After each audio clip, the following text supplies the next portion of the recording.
After a brief hiatus, IXO returns with Season 2, this time with a desk.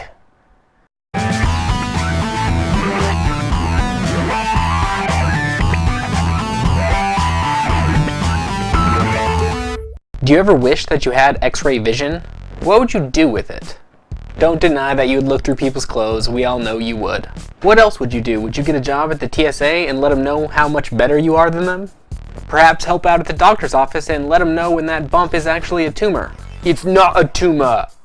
For over 10 years, scientists at the University of Kentucky have been working on a new X-ray machine for a very specific task. Reading. I mean, how cool would it be to read a book without even having to open it? That's pretty much exactly what the new machine is designed to do. It's so precise that it's able to tell the difference between when a piece of paper has ink on it and when it doesn't have ink on it. What makes this story even more interesting is that this isn't reading any standard book, it's reading a nearly 2,000-year-old scroll. You might ask yourself, why not just unroll the scroll like a fruit by foot and just give it a gander? Well, actually that was tried around 260 years ago when the scrolls were initially found. After quite a few of them were destroyed by their attempts to open and read these scrolls, it was decided that these scrolls were better left intact than in fragments all over the floor. The main problem with opening and reading these scrolls is that these scrolls were actually buried and carbonized by the Mount Vesuvius eruption in 79 AD. So I guess you could say these scrolls aren't exactly in mint condition. For comparison, think about how fragile newspaper is directly after it's finished burning. We've had these scrolls in a collection for over 260 years and they are just now finally beginning to be interpreted. The scrolls are between 20 and 30 feet long and are estimated to contain around 3,000 words each. One of the main scientists involved in creating this device estimates that the total number of words in all of the scrolls is more than the complete works of Shakespeare. Now we're just left to wonder what exactly is on these scrolls. What do you think? You think it's poems, instruction manuals, grocery lists, Star Trek fan fiction? What do you think? Tell me in the comments. In the realm of actual space news, there's a probe heading towards Pluto called New Horizons. Luckily, by not sending the probe to Uranus, they avoided a potentially controversial headline. In the past, Pluto had the opportunity to have a few close flybys, but all of those missions were either scrapped or redirected to provide for other opportunities. Launched in 2006, New Horizons is expected to get a close-up of Pluto this July. So far, New Horizons has already traveled 5 billion kilometers, or about 3 million miles, and has another 200 million kilometers left to go before it reaches its destination. By the time New Horizons reaches Pluto, it's going to be traveling over 14 kilometers per second.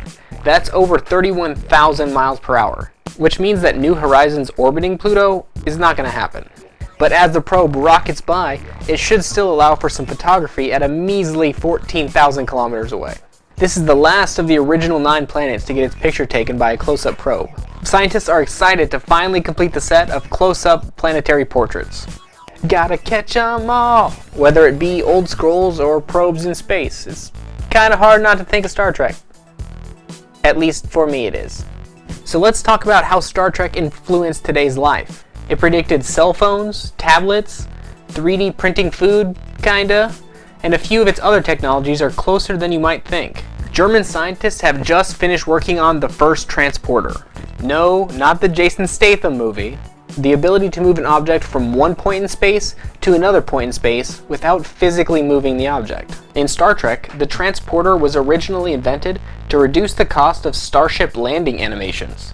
Instead, it allowed the crews of the ships to just appear on the planets. How this process might work is actually somewhat feasible for some things, but it's different from how you might think. In order to work, a system would have to record the state of an object after a scan, and essentially 3D print the duplicate of that object at a different location. Now what you've done is essentially create a clone of your original object. And since you don't want two of the same, all you have to do is destroy the original and poof, you have created a transporter. If you think of a transporter basically killing someone and then printing a 3D copy of them somewhere else, it starts to sound a little bit less appealing to use. But that's exactly how this new transporter, which is dubbed Scotty, works. It uses a process called destructive scanning, followed by 3D printing, which creates things layer by layer. Since it creates things layer by layer, it's not exactly optimal for biological transportation, but who knows what advances might come in the next few decades.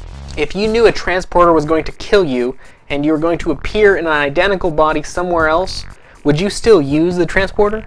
Let me know in the comments. Also, don't forget to like and subscribe to the channel. Maybe add me on your favorite social media. You can get the links for that down below.